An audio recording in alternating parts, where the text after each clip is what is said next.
વિધાનસભા અધ્યક્ષ શંકરભાઈ ચૌધરીએ પાટણના સાંતલપુર તાલુકાના પૂરગ્રસ્ત ગામોની મુલાકાત લીધી, જ્યાં કલ્યાણપુરા ગામના મંદિરમાં ખેડૂતો અને સ્થાનિક આગેવાનો સાથે મળી પરિસ્થિતિનો ચિતાર મેળવ્યો। સ્થાનિકો દ્વારા પાક નુકસાની, પશુઓ, મકાન, ઘરવખરી સહિત જે નુકસાન થયું તેની રજૂઆત કરવામાં આવી। આ ઉપરાંત પાણી નિકાલ, તળાવો, ચેકડેમ તૂટવા અને રિપેરિંગની પણ રજૂઆત કરવામાં આવી, જેમાં સમગ્ર સાંતલપુર તાલુકામાં સર્વે કરી યોગ્ય સહાય મળે તે બાબતે રજૂઆત કરવામાં આવશે। આ ઉપરાંત નળિયા ગામમાં મૃતકોના પરિવારને 4 લાખની સહાયના ચેક પણ 1-2 દિવસમાં મળશે તેવી વાત કરવામાં આવી છે। સુઈગામમાં આવે છે અને લગભગ સુઈગામના સાંતલપુર બંનેની સ્થિતિ એક જ જેવી છે। તો હું પણ આ વિસ્તારની જે વાત છે રાજ્ય સરકાર સુધી પહોંચાડીશ અને જે બની શકે બધી બાબતમાં મદદરૂપ થવા માટે પૂરો પ્રયત્ન કરશું। ખેડૂતોનું મનોબળ છે, સરકારની થોડી મદદ મળી જશે, ફરી પાછા બેઠા થઈ જશે। જિલ્લાના ચલાલા શહેરમાં આવેલ RKMM બોયઝ હાઈસ્કૂલ છેલ્લા 5 વર્ષથી બંધ હાલતમાં છે। હાલ આ હાઈસ્કૂલમાં ધોરણ 9 અને 10ના 50 વિદ્યાર્થીઓ જ અહીં અભ્યાસ કરે છે। યોગ્ય જાળવણીના અભાવે હાઈસ્કૂલનું મુખ્ય બિલ્ડિંગ જર્જરિત અને ખંડેર બની ગયું છે, જેના પરિણામે આ વિદ્યાર્થીઓને પણ હાઈસ્કૂલની બાજુમાં કોમ્પ્યુટર ક્લાસના ઓરડાઓમાં બેસાડવામાં આવે છે। એક સમયે આ બોયઝ હાઈસ્કૂલમાં 500થી વધુ વિદ્યાર્થીઓ અભ્યાસ કરતા હતા અને અહીં 35થી વધુ હાઈલી ક્વોલિફાઈડ શિક્ષકોનો સ્ટાફ હતો। તે હાઈસ્કૂલ આજે ભેકાર ભાસી રહી છે। ચલાલા શહેરના વિદ્યાર્થીઓ અન્ય શહેરમાં અભ્યાસ માટે જવા મજબૂર બન્યા છે। વર્ષ 1942માં એ સમયના દાતાઓના અનુદાનથી બનેલી આ બોયઝ હાઈસ્કૂલમાં ચલાલા શહેર ઉપરાંત આસપાસના ગ્રામ્ય વિસ્તારના વિદ્યાર્થીઓ અહીં અભ્યાસ માટે આવતા હતા। આ હાઈસ્કૂલ ફરી ધમધમતી થાય તેવી સ્થાનિકો માંગ કરી રહ્યા છે। તો હાઈસ્કૂલનું જે મુખ્ય બિલ્ડિંગ છે તે અત્યારે જર્જરિત હાલતમાં જોવા મળી રહ્યું છે અને જે ગામના વિદ્યાર્થીઓ છે તેમને બહાર ભણવા માટે જવું પડતું હોય છે, તેના કારણે અનેક રજૂઆતો કરવામાં આવી છે, તો વિદ્યાર્થીઓ બહાર ભણવા જવા માટે મજબૂર બન્યા છે। વિદ્યાર્થીઓને સમયનો બચાવ થાય અને ફી ભરવી ન પડે અને ગરીબ માણસોના છોકરાઓ અહીંયા વિદ્યાર્થીઓ ભણી શકે। ત્યારે અમારા ચલાલાના વિદ્યાર્થીઓ બહાર ભણવા જાય છે। એક વખત 20 વર્ષ પહેલાં ચલાલામાં 25 ગામના લોકો અહીં ભણવા આવતા છોકરાઓ, બરાબર। અત્યારે અમુકના અહીંના છોકરા બહાર જાય છે। ધારાસભ્ય, સંસદ સભ્ય એની ગ્રાન્ટમાંથી નવી હાઈસ્કૂલ ચલાલાને આપે એવી અમારી માંગ છે કે અત્યારે RKM હાઈસ્કૂલ મેન્ટેનન્સ ન થવાના કારણે ભંગાર હાલતમાં ઊભી છે, જર્જરિત બની ગઈ છે। કોઈ વિદ્યાર્થી આ સ્કૂલમાં ઓરડામાં બેસી અને અભ્યાસ લઈ શકે એવી પરિસ્થિતિ નથી કે ધારાસભ્યશ્રી અને આદરણીય સાંસદશ્રી સરકારમાં રજૂઆત કરી અને આ એક નવી બિલ્ડિંગ મળે, આ બિલ્ડિંગ સારી બને અને ક્વોલિફાઈડ શિક્ષણ મળે તો અમારા વિસ્તારના લોકોને ખૂબ સારી એક સેવા મળશે। જમીન સંપાદનમાં પૂરતા વળતરની માંગ સાથે મહેસાણામાં ખેડૂતો મહારેલી યોજી રહ્યા છે। જાગો ખેડૂત મહારેલીમાં આસપાસના વિસ્તારના મોટી સંખ્યામાં ખેડૂતો જોડાયા હતા। વિરોધ પ્રદર્શન બાદ ખેડૂતોએ કલેક્ટરને આવેદનપત્ર આપી ન્યાયની માંગ કરી હતી। ખેડૂતોની માંગ છે કે બિન ખેતી જમીનના વળતરમાં થતો ભેદભાવ દૂર કરવામાં આવે અને સંપાદિત જમીનનું વળતર નક્કી કરવાનો અધિકાર કોર્ટને સોંપવામાં આવે। જમીન જે સંપાદન કરી રહી છે ખેડૂતો પાસેથી અને પૂરતો ન્યાય મળતો નથી, પૂરતું વળતર મળતું નથી, માટે કરીને જુદી જુદી યોજનાઓ તળે જેની જમીન ખેડૂતોની જઈ છે એ બધા ખેડૂતો આજે અહીંયા મળી અને એક મહારેલી, ખેડૂત જાગો મહારેલી, વાસ્તવમાં ખેડૂત જાગો તો ખરી જ, પણ સરકારશ્રીને પણ જગાવવાની અમારી ગર્વિત એક વાત છે। વ્યારા તાલુકાના નાની ચીખલી ગામમાં મહાદેવ મંદિર પાસે મીંડોળા નદી પરના કોઝવે કમ પુલનું વિચિત્ર બાંધકામ નજરે પડી રહ્યું છે। મીંડોળા નદીના સામેના તટ પર આવેલા ખેતરોમાં જવા માટે ખાસ કરીને ખેડૂતો માટે બનાવવામાં આવેલ કોઝવે કમ પુલનું લાખો રૂપિયાના ખર્ચે માર્ગ મકાન વિભાગ દ્વારા વિચિત્ર પ્રકારનું બાંધકામ કરી દેવામાં આવ્યું છે। પુલ બનાવવામાં પાછળનો મૂળ આશય જ જાણે મરી પરવાર્યો હોય તેવું લાગી રહ્યું છે। કોઝવે કમ પુલ બન્યા અગાઉ ખેડૂતો અહીંથી ચાલીને સરળતાથી પસાર થઈ શકતા હતા, જો કે આ પુલ બન્યા બાદ બંને છેડે માટીનો એપ્રોચ ચોમાસા દરમિયાન નદીમાં પૂરના કારણે ધોવાઈ જતા અહીંથી ખેડૂતો માટે ચાલીને જવું પણ મુશ્કેલ બન્યું છે। ત્યારે સત્વરે આ પુલ લોકોને અવરજવર માટે સુલભ બનાવવામાં આવે તે જરૂરી બન્યું છે। રાજકોટ શહેર તેમજ જિલ્લામાં ભાદરવામાં પણ ભરપૂર વરસાદ વરસી રહ્યો છે. રાજકોટનો આજે એક ડેમ ઓવરફ્લો થઈ રહ્યો છે. આ અંગે જિલ્લા કલેક્ટરે કહ્યું કે રાજકોટ જિલ્લામાં ચાલુ વર્ષે સારો વરસાદ વરસ્યો છે, જેના કારણે પાણીને લગતી સમસ્યાઓ દૂર થઈ શકે. તો રાજકોટ જિલ્લાના 27 ડેમ પૈકી 14 ડેમ 100% સંપૂર્ણપણે ભરાઈ ચૂક્યા છે. ગ્રામ્ય વિસ્તારોમાં પણ સારો વરસાદ વરસ્યો હોવાથી પીવાના પાણી તેમજ સિંચાઈની સમસ્યાઓ પણ દૂર થઈ છે. જિલ્લામાં વરસાદની પરિસ્થિતિ સારી છે. જિલ્લાના તમામ 27 ડેમમાંથી 14 ડેમ જે છે આ 100% ભરાઈ ગયા છે અને બાકીના ડેમ પણ લગભગ 70-80% અને અલગ અલગ જુદાના જલ સ્તરેના મુજબ છે. તમામ ડેમો જે છે આ 89% સુધી જિલ્લામાં ભરાઈ ગયા છે, જેથી વરસાદની પરિસ્થિતિ અને ઇરિગેશનના પોઈન્ટ ઓફ વ્યૂથી પણ પરિસ્થિતિ. અનેક વિસ્તારોમાં હાથમતી અને ઇન્દ્રાસી ડેમમાંથી છોડવામાં આવેલા પાણી કહેર મચાવ્યો છે. ન્યૂઝ 18 ગુજરાતી ભિલોડાના ઇન્દ્રાસી ગામે પહોંચ્યું હતું, જ્યાં ગામની 300 વીઘાથી વધુ જમીન ડેમના પાણીમાં ગરકાવ થઈ ગઈ. મકાઈ, કપાસ, મગફળી, સોયાબીનના પાકનો પૂરના પાણીમાં સફાયો થઈ ગયો છે. ઊભા પાકમાં પાણી ફરી વળતા ખેડૂતોને આર્થિક નુકસાન વેઠવાનો વારો આવ્યો છે. ખેડૂતોનું કહેવું છે કે ખેતરોમાં પાણી ભરાઈ જવાથી એક નહીં પરંતુ 2 સિઝન નિષ્ફળ જાય છે. ખેડૂતો માત્ર એક જ સિઝનમાં પાક લઈ શકે છે અને કમાવા માટે બીજો કોઈ ધંધો નથી. આ પાણી ભરાઈ જાય છે તો સિર્ફ એક જ સિઝન મળે છે, મોડ. અને ડેમ ભરાઈ જાય છે ત્યારથી આ લોકોને બહુ મુશ્કેલી પડે છે. બોર્ડરવાળા બધા ખેડૂતોનું પાણીમાં જમીન ગડકાવ થઈ જાય છે, એટલે એમને વાવેલો બધો પાક નિષ્ફળ થઈ જાય છે અને એના કારણે પશુપાલન બચાવવું પણ ભારે પડે છે. અમારા ખેડૂતોએ વાવેતર કરેલું છે અને એ વાવેતર નિષ્ફળ ગયું છે હાથમતી ઇન્દ્રાસી ડેમનું પાણી ઓવરફ્લો થવાથી. અરવલ્લી જિલ્લામાં છેલ્લા 2 દિવસથી વરસાદી વિરામ છે, પરંતુ વિરામ બાદ પણ ખેડૂતોની તકલીફ ઓછી નથી થઈ રહી. ખાસ કરીને ભિલોડાનું જે મઉ ગામ છે કે જ્યાં જે પ્રકારની સ્થિતિ બની છે ખેડૂતો માટે, પોતાના ખેતરમાં પણ પગ મૂકી શકતા નથી. તમને દ્રશ્યો બતાવીશ કે હું એક મકાન ઉપર ઊભો છું અને ત્યાંથી તમને દ્રશ્યો બતાવી રહ્યો છું કે જેમાં લગભગ 300થી વધુ વીઘા જમીન હાલ પાણીમાં ગરકાવ થઈ ચૂકી છે, કે જ્યાં ખેડૂત ખુદ પગ નથી મૂકી શક્યો.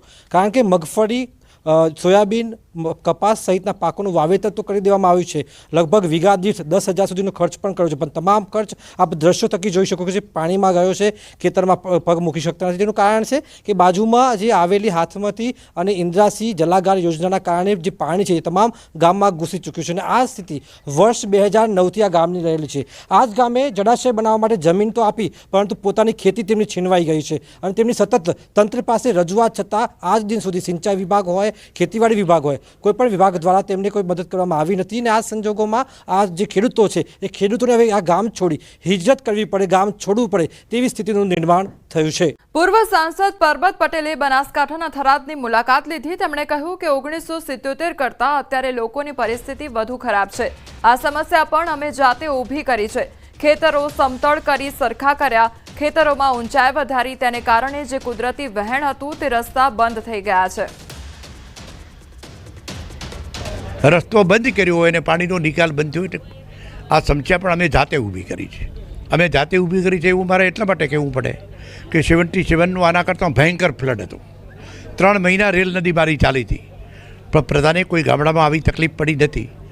ખેતરોમાં રહેવા જવાને લીધે ખેતરો સમતળ કર્યા, ખેતરો હરખા કર્યા, ખેતરોમાં ઊંચાઈ વધારી અને જેને લીધે જે કુદરતી વેણ હતું એ બધા રસ્તા બંધ થઈ ગયા. તો બનાસકાંઠાના થરાદમાં ઠેર ઠેર પાણી ભરાઈ ગયું છે, ત્યારે થરાદની મુલાકાતે પરબતભાઈ પટેલ પહોંચ્યા છે. પૂર્વ સાંસદ પરબત પટેલ અત્યારે તમામ જે ગામ લોકો છે તેમની મુલાકાતે પહોંચ્યા છે. પૂર પ્રકોપ પર હવે રાજનીતિ જોવા મળી રહી છે. સાંસદ ગેનીબેનના આક્ષેપ પર ભાજપનો જવાબ આપવામાં આવ્યો છે. સાંસદ ગેનીબેને કહ્યું, પૂરથી લોકો પરેશાન, જળ સંગ્રહ માટે વ્યવસ્થા નથી, તો કોંગ્રેસ શાસન બાદ જિલ્લામાં નવો ડેમ બન્યો નથી તેવું કહ્યું છે. ગેનીબેનના આક્ષેપ પર બોલ્યા હવે જગદીશ વિશ્વકર્મા, પ્રજાપુરથી પીડિત સાંસદ કોંગ્રેસ અધિવેશનમાં વ્યસ્ત છે તેવી પ્રકારની વાત તેમના દ્વારા કરવામાં આવી છે.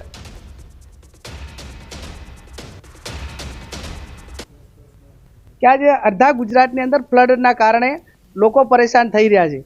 એ ફ્લડને કારણે આજે 30 વર્ષથી ભારતીય જનતા પાર્ટીનું શાસન ગુજરાતમાં છે. જે કોંગ્રેસના સમયગાળામાં જે ડેમો બનાવ્યા એના પછી ગુજરાતની અંદર કોઈ જિલ્લામાં કે કોઈ ઝોનની અંદર કોઈ એવા મોટા જળાશય નથી બન્યા કે જેથી કરીને પાણીનું સ્ટોરેજ થાય. વારંવાર રજૂઆતો કરવા છતાં યોજનાઓ માત્ર કાગળ ઉપર ચલાવવાની, એમના મળતિયાઓને કઈ રીતે પૈસા મળે બોરી બંધ હોય, તળાવો ઊંડા કરવાના હોય, મનરેગા હોય કે માત્ર કાગળ ઉપર લોકેશન ઉપર કોઈ જ કામ હોતું નથી ને એના કારણે ગુજરાતના લોકો હેરાન થાય છે. દુઃખની વાત એ છે કે બનાસકાંઠા જિલ્લાના જે સાંસદ છે ત્યારે બનાસકાંઠા પૂરગ્રસ્ત પરિસ્થિતિમાં ડૂબ્યું છે, એની જનતા ડૂબી છે. ભારતીય જનતા પાર્ટીના તમામ કાર્યકર્તા, ધારાસભ્યો, પૂર્વ ધારાસભ્યો, બનાસ ડેરી પોતે અધ્યક્ષીઓ, માન્ય મુખ્યમંત્રી પોતે અહીંયા આવી રહ્યા છે ત્યારે બનાસકાંઠાના સાંસદ જ્ઞાનીબેન ઠાકોરને અહીંયા ગુજરાતની પ્રજાને જોવા માટે ચિંતા નથી અને કોંગ્રેસના અધિવેશનમાં જવાનો સમય છે. આ ખૂબ જ દુઃખદ ઘટના છે. બનાસની જનતા આ ઘટનાને ક્યારેય નહીં ભૂલે કે જે જ્ઞાનીબેનને વોટોથી જીતાડ્યા છે એ કોંગ્રેસના અધિવેશનમાં સોમનાથની અંદર એ અધિવેશન કરી રહી છે, કાર્યકર્તાને ભણેરી શું પાઠ ભણાવવાના છે?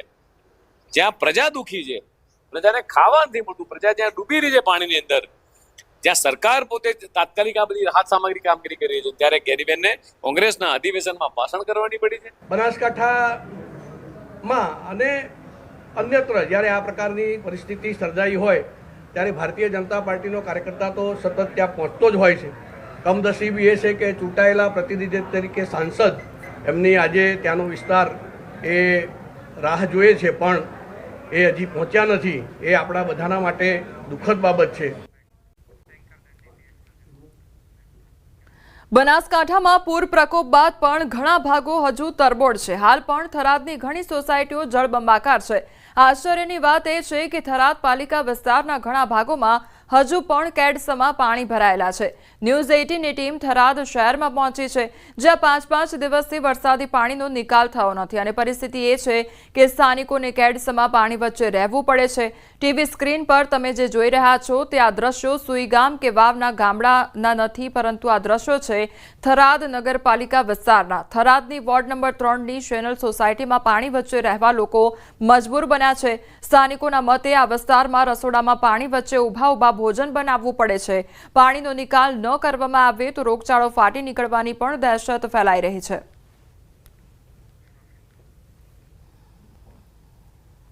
હવે રાત્રે હું ઢોલિયા માથે ઊંઘું તાર ઢુકડા બદલાવું, 2 ઘરો વસે મારો કટપ ભાળે, કોઈ પૂછવા નથી આવતું.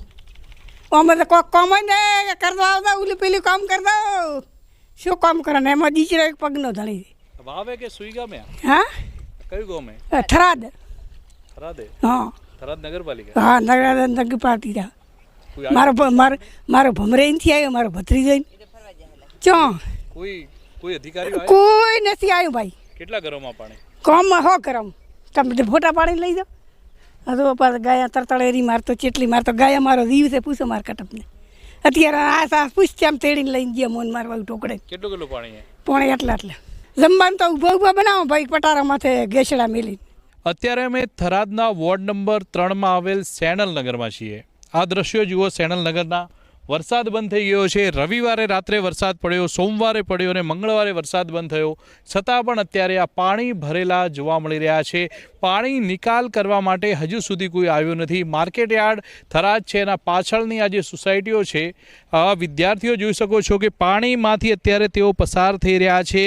આ સુઈગામ કે વાવનું ગામડું નથી, પરંતુ આ છે થરાદ નગરપાલિકાનો વિસ્તાર, જ્યાં મોટા મોટા દાવાઓ કરવામાં આવી રહ્યા છે કે પાણીનો નિકાલ થઈ ગયો છે, પરંતુ આ દ્રશ્યો જુઓ. આ દ્રશ્ય છે થરાદ શહેરના, થરાદ નગરપાલિકા વિસ્તારના. હજી સુધી થરાદ નગરપાલિકા વિસ્તારમાં આટલું પાણી હોય તો પછી વાવ, સુઈગામ અને થરાદના ગામડાઓની શું હાલત છે આ પાણી પરથી જ જોઈ શકાય છે.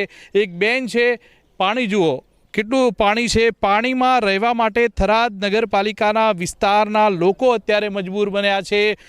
સૌથી મોટો સવાલ તો એ થાય છે કે શહેરી વિસ્તારમાંથી હજુ સુધી પાણીનો નિકાલ થયો નથી અને મોટા મોટા દાવાઓ કરવામાં આવી રહ્યા છે જિલ્લા કલેક્ટર દ્વારા, જિલ્લાના વહીવટીતંત્ર દ્વારા કે અમે પરિસ્થિતિ પર કાબૂ મેળવી રહ્યા છીએ, પરંતુ આ દ્રશ્યો જ બતાવે છે કે હકીકત શું છે. માત્ર કાગળ ઉપર જ પ્લાન બનાવવામાં આવી રહ્યા છે, પરંતુ રિયાલિટી અલગ જ છે. જ્યારે તમે થરાદ આવો, આ વિસ્તારમાં આવીને જુઓ, આ વિસ્તારમાં હજુ પાણી છે. આ વિસ્તાર ફરી એકવાર આપને બતાવીશ કે આ વિસ્તાર જુઓ. આ કાકા આવી રહ્યા છે સાયકલ ઉપર.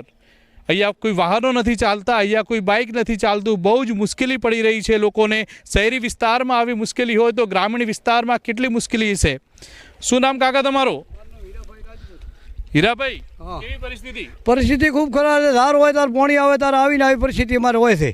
કોઈ આવ્યો પાણી? કોઈ પાણીનો નિકાલ કરતો કોઈ અધિકારી બીજા હોય આવતા નથી. દાવા થઈ રહ્યા કે થરાદમાંથી પાણી નીકાળી દીધું? અમારે રાતનું કોઈ એક પાર્ટીનું ધોવાનું નથી, અમારે તો પાણીનો નિકાલ કરે. પાણી નિકાલ નહીં થયો હજી સુધી? નથી થયો હજી. આ 3 વખત પાણી આવ્યું. લાઇટ તો હમણાં અભિયાલ આજ આવી છે. વરસાદ બંધ 3 કલાકથી લાઇટ નથી. વરસાદ બંધ થયાને કેટલો સમય થયો? વરસાદ બન્યા અને 12 કલાકથી હું છું. 12 કલાક થયું છતાં પણ હજી પાણી પડ્યું છે. આ જુઓ આ દ્રશ્યો, આ હાલત છે અત્યારે થરાદ શહેરની. આ મહિલા જુઓ પાણીમાં રહેવા મજબૂર છે. બીજા પણ આપણે એક દ્રશ્યો બતાવીશ કે જ્યાં નજર કરો ત્યાં પાણી જ પાણી જોવા મળી રહ્યું છે. આ થરાદનો વોર્ડ નંબર 3 છે, સેણલ સોસાયટી, કે જ્યાંથી મહિલા પાણીમાં આવી રહ્યા છે. પાણી એટલું છે કે ચાલવું પણ મુશ્કેલ બની રહ્યું છે. હવે ક્યાં ખાડો હશે, ક્યાં રોડ હશે, ક્યાં રસ્તો હશે એ દેખાતું જ નથી. અને અત્યારે આ બેન પોતાના ઘરથી બહાર આવી રહ્યા છે. આ દ્રશ્યો વાવ, સુઈગામ, થરાદના ગામડાઓના નથી, પરંતુ આ દ્રશ્યો થરાદ શહેરના છે. સૌથી મોટો સવાલ તો વહીવટીતંત્ર અને થરાદ નગરપાલિકાના ચીફ ઓફિસર સામે થાય છે કે તમે કરી શું રહ્યા છો? જો થરાદમાંથી પાણીનો નિકાલ ના કરી શકતા હો, 4 દિવસથી લોકો પાણીમાં છે, તો પછી તમે જે દાવાઓ કરી રહ્યા છો કે ગ્રામીણ વિસ્તારમાંથી અમે પાણીનો નિકાલ કરી રહ્યા છીએ, આ તમામ દાવાઓ અત્યારે પોકળ સાબિત થતા હોય તેવા દ્રશ્યો ન્યૂઝ 18 આપણે બતાવી રહ્યું છે. કિશોર તુવર, ન્યૂઝ 18 ગુજરાતી, બનાસકાંઠા. સરહદી વિસ્તારોમાં મેઘતાંડવ બાદ તારાજીના દ્રશ્યો સર્જાયા છે. સુઈગામ, વાવ, થરાદના ગામડાઓમાં ઘરોમાં પાણી ભરાઈ ગયા છે. 3 દિવસથી લોકો ઘરોમાં પુરાઈ રહ્યા છે.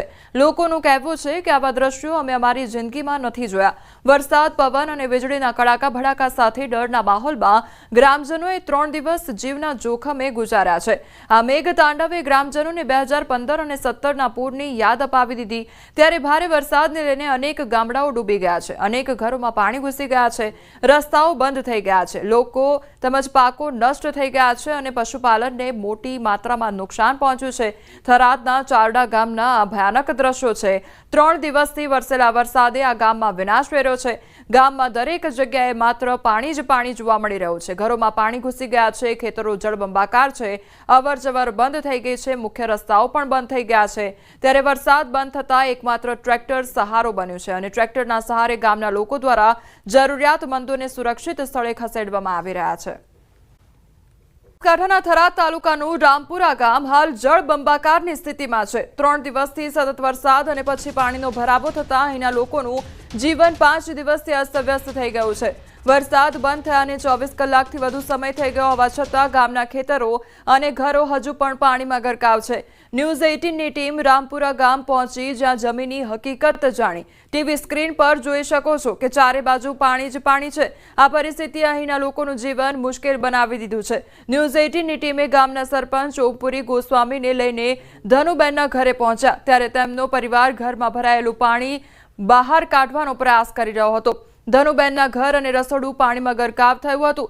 જ્યાં ધનુબેન જમવાનું બનાવતા હતા તે રસોડું પણ પાણીમાં ગરકાવ થઈ ગયું હતું. ચૂલામાં પાણી ભરાઈ ગયું હતું તો બાળકો અને પરિવાર માટે જમવાનું બનાવવાનું પણ એક પડકાર બની ગયું છે.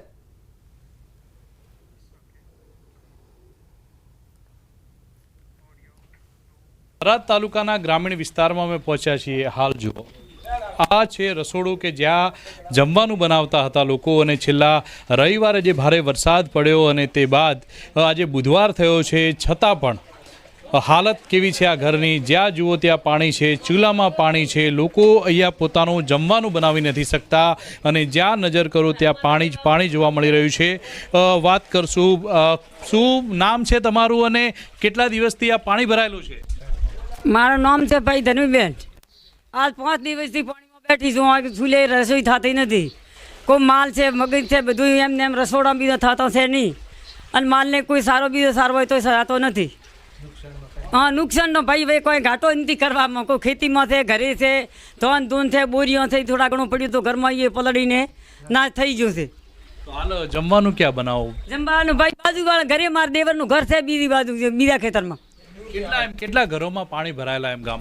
ભાઈ અને આગળ પાછા મારે જોડે 5-6 ઘર છે. જ્યારે વરસાદ આવ્યો ત્યારે કેટલા વરસાદ આવ્યો તો અહીંયા, અને કેવી પરિસ્થિતિ હતી જ્યારે વરસાદ આવ્યો? પરિસ્થિતિ ભાઈ કોઈ કહેવાની વાત નથી. હવે શું કહેવું તમને કહો? અમે કોઈ બોલતો જ આવડતો નથી. આ જિંદગીમાં ભાળ્યું નથી. આ બીજી વારથી પાણી આવે છે. હમણાં શું માંગ છે સરકાર જોડે? હવે સરકારને જે ગમે એ ખરું ભાઈ, હવે અમે શું માંગી શકીએ? હા, જે તમને જશે એ હાલ દો ભાઈ, બીજું શું કરીએ? હા પણ છે. શું નામ છે કાકા તમારું? કેવી પરિસ્થિતિ હાલ? મારી પરિસ્થિતિ અત્યારે બહુ વિકટ છે સર, અને આ ત્રીજી વખતથી 15, 18 ને આ 25 આ ત્રીજી વખતનો પાણીનો કાયમી ઉકેલ આવવો જોઈએ. બહુ હેરાન થઈ જાય, દર વર્ષે આવું લાખો રૂપિયાનું નુકસાન થાય છે. અમારે કેમ જીવન ગુજારવું? કેટલા સમયથી અહીંયા પાણી છે? એમ કેટલા કલાકથી પાણી છે? 3 દિવસથી છે સાહેબ. બોલો કેમ અમારે જીવવું?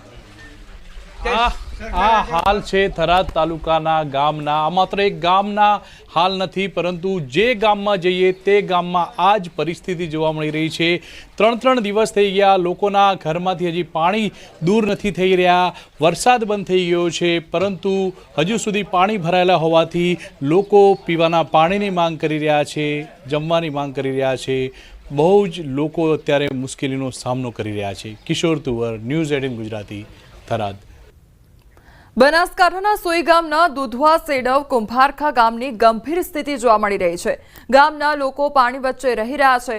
આ મામલે ન્યૂઝ 18એ અહેવાલ પ્રસારિત કર્યો હતો. દુધવા સેડવ કુંભારખા ગામની ગંભીર પરિસ્થિતિનો અહેવાલ બતાવ્યા બાદ દુધવા ગામના પ્લોટ વિસ્તારમાં એસડીઆરએફની ટીમે બચાવ કામગીરી હાથ ધરી તેમજ ફૂડ પેકેટ પણ પહોંચાડ્યા. કપરી પરિસ્થિતિ વચ્ચે વાવના ધારાસભ્ય સ્વરૂપજી ઠાકોર પણ દોડી આવ્યા.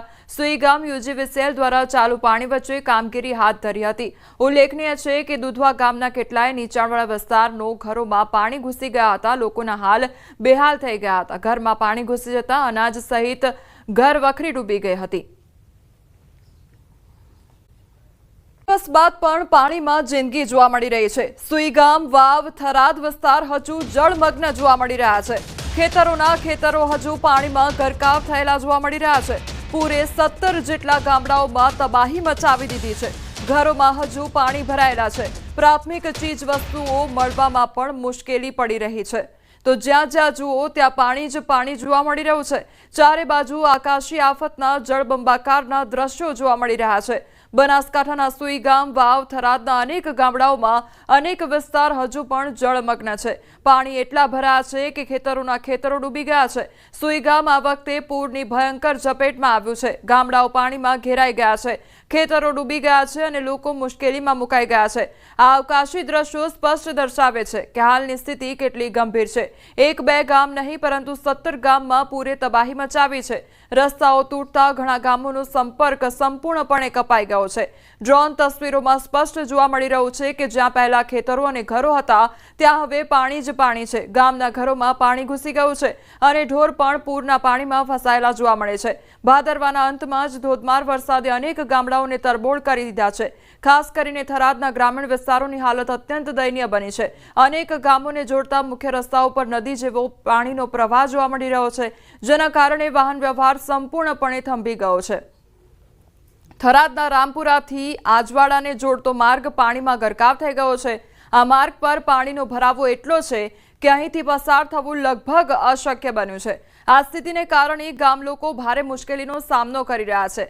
શાળાઓમાં જતા વિદ્યાર્થીઓ, દૂધ અને શાકભાજી જેવા રોજિંદા પુરવઠા માટે જતા લોકો અને કટોકટીના સમયે બીમાર દર્દીઓને હોસ્પિટલ પહોંચાડવામાં પણ ભારે અવરોધો ઊભા થઈ રહ્યા છે. ત્યારે સ્થાનિક પ્રશાસનની મદદની રાહ જોયા વગર ગામ લોકોએ જાતે જ જેસીબી મશીન લાવીને પાણીના પ્રવાહને બહાર કાઢવા માટે રસ્તો તોડ્યો છે. રોડ તોડીને પાણીને વહેતું કરવાનો પ્રયાસ હાથ ધરવામાં આવ્યો છે.